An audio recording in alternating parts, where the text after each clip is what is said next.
Hello my viewers, welcome back to the channel. My video title, you know what this video is about. Today we're doing, I'm doing a lot of videos actually. I've been doing a lot of videos this whole week. I did this whole weekend. Yesterday I did a lot of videos for the Productions channel. I'll leave the link in the description. You go subscribe there. It'll be like a little different type of style of content. You know, we'll be doing a lot of different things. Some stuff might involve sports. Like in real life stuff, like doing workout challenges, doing cooking challenges as well, and all type of things like that as well too. So it'll be more of like a scripted based type series in a sense for some of the stuff. So if you like that type of stuff, you can go over there and subscribe to the second channel. Videos will be coming very soon over there. But today I'm going to be filming 4 straight videos.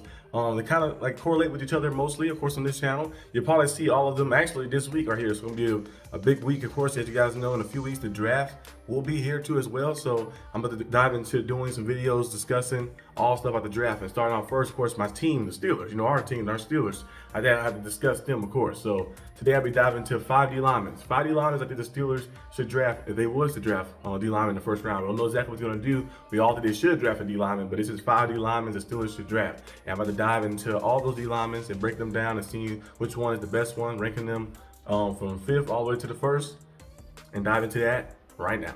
At number 5, we have Tyleik Williams. I discussed Tyleik Williams on the channel before. You guys seen the in-season draft stuff. Tyleik Williams is a very, agile guy for being 6'3", 334 pounds. He's the same height as me, but I don't weigh 334 pounds. 334 pounds, that's a big dude. Big dude at being agile. You watch him, he still moves so slick and quick. And in the run game as well, he's very, very active in the run game. Has a lot of production in the run game as well. He's just a nice piece. I think he'll fit well with the Steelers. I know his pass rushing ability might be limited. People might say, well, his pass rushing skills, sometimes you don't always get there. He only had 2.5 sacks and 3 sacks here and stuff like that. Might not be the best. Like, they don't get to the quarterback all the time, but I feel like he can develop that over time. He has a lot of potential. I feel like he's a guy who has a lot of potential to maybe become even better than what he is right now, of course, as well. He still have a lot left untapped before he reaches like ceiling. I think he's nowhere near it yet. You see just the raw power, just the raw natural talent. And a lot of these guys too, they play, of course, in the college a while, but like sometimes you like see them like, oh, some of these guys are seniors. Some of these guys man haven't played a full 10 years, they whole stuff. Maybe as a rotational piece, and finally getting maybe the past 2 years, finally get an opportunity to play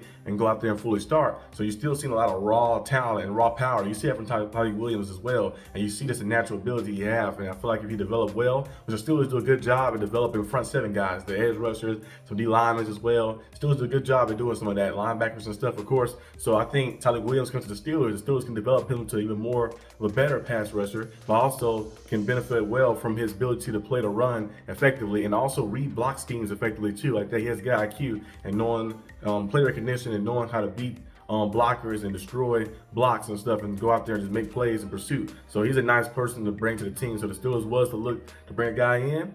And hey, Tyleik Williams should be in your radar. So that's my number 5. Let's move on next to my number 4. Next we have, of course, Alfred Collins at number 4. Alfred Collins from Texas.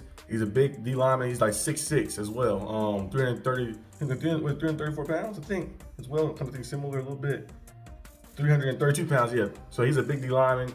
He's a guy who's just like has crazy power. Like you watch his game and you see his ability to just move block out the way, just moving block out the way. He has a crazy strength, crazy natural raw power, and also having good IQ as well. Kind of similar to Tyleik Williams, good IQ and being able to read certain things and knowing the point of attack and stuff, and being a strong anchor. He's a strong anchor because he has good balance, maintain leverage very well like that, win leverage a lot. He's a guy who can definitely be at the front fork of being a guy who can be a pure run stopper as well. Just kind of like Tyleik Williams a little bit. He has a limited, pass rushing arsenal. Maybe, well, no pun intended, arsenal. But he maybe kind of like mix some things up a little bit, add more techniques and more moves and stuff to that repertoire of things he have. But overall, he's just a raw talent, just natural power and stuff. Kind of reminds me a little bit of a Jordan Davis. Not saying he's Jordan Davis, but he reminds me a little bit of Jordan Davis, that being that big body and big size as well like that, and just being a strong anchor and just being a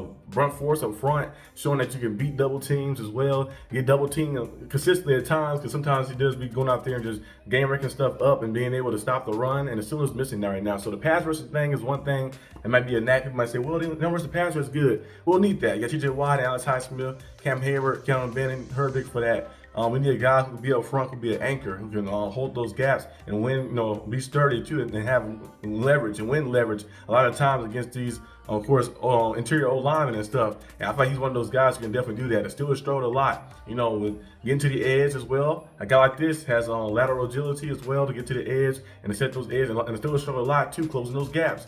Those B gaps and stuff like that up front. Steelers had a hard time stopping those like that. You see a lot of those plays where Derrick Henry in the playoff game, he was just running right through. Just running right through every single time. Inside run, zone run. They were just basically doing the same thing over and over to us. And then they got to the edge. Lamar Jackson was doing his thing. The Steelers couldn't get to the edge fast enough to make those plays. So getting a guy like this up front who can just disrupt that, take that away from them like that, and make where the team got a second guess. We playing against some teams like the Ravens who love to run the ball. You play them twice a year.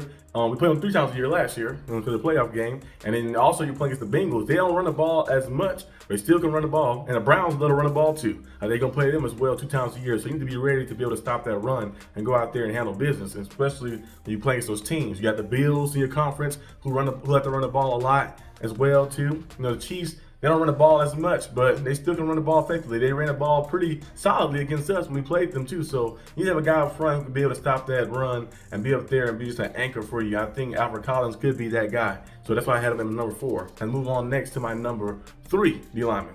My number 3 D lineman is Walter Nolan. I discussed him before. I got drafted him on one of the mock drafts.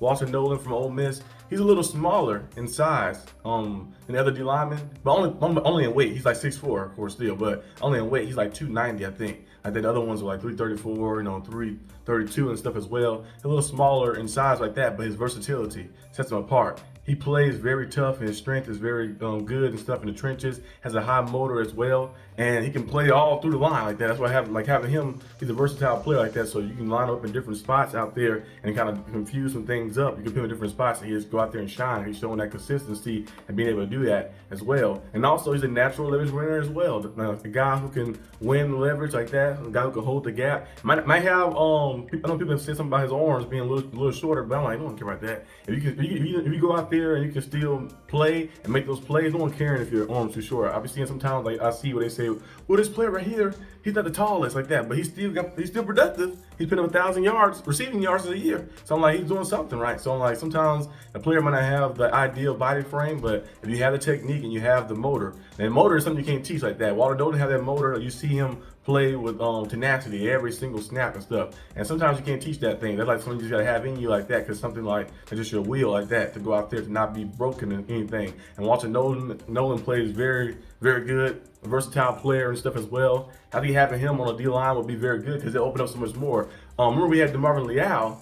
He was kind of the degree, not to the same level as Walter Nolan's gonna be like a first, second round pick. I think DeMarvin Leal like a 3rd round pick or something. He had potential because he was versatile and similar. He can play interior, he can play on the edge as well and do things, but he never stay healthy. So I feel like you might have a better version of that, like a better version of that, elite version of that with Walter Nolan if you want to bring him in, bring a guy who can do that stuff as well. And if you want him to be bigger and a little stronger, you probably could just have him put on some more weight. The NFL can put on more weight anyway. But I think him as where he at right now is very good like that. Has a quick, explosive first step as well, and just plays with a lot of tenacity and stuff. It's something that you need to have right there, especially in the run game and especially in the pass rushing game, because he can get to the quarterback as well too. So he's a guy who has a lot of ability as well. So I think if Steelers was to bring a guy in, Walter Nolan should be a guy you should look for. Let me move on to my number 2 D lineman. My second D lineman, of course, is Harmon, D lineman from Oregon. 6'4", 313 pounds as well. He had 5 sacks last year, 2 forced fumbles last year. He plays very, very, very hard.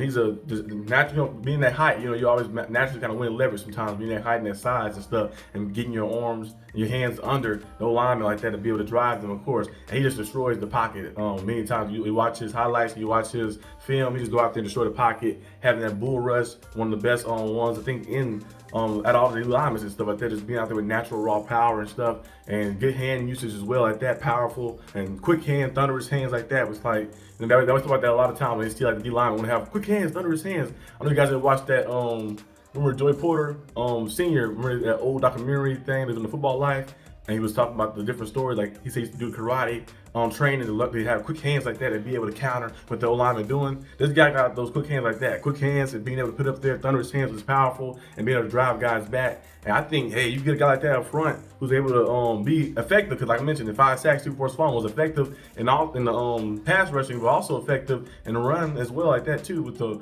holding the gap and stuff and being a solid anchor in the middle of too. I think he'll be very good for the Steelers to have. So Derek Harmon should be probably the second person on their list. I'm looking forward to as well. And also too, guys, down below in the comment section, let me know what you guys think. You like this top 5, or you want to add somebody in, take somebody out, or you want to rearrange the top 5? You know, who you think your favorite 5 D linemen are for the Steelers in the draft. And the reason I didn't say some of the top guys like Mason Graham and Shamar Stewart and stuff, because those guys will be gone before we pick in 21. So I'm getting guys who are gonna be around 21 for us, or maybe second round if the Steelers do decide to trade back into the second round, like maybe using the next year pick to get in there, or third round type guys too. I'm picking guys who the Steelers have opportunity to get.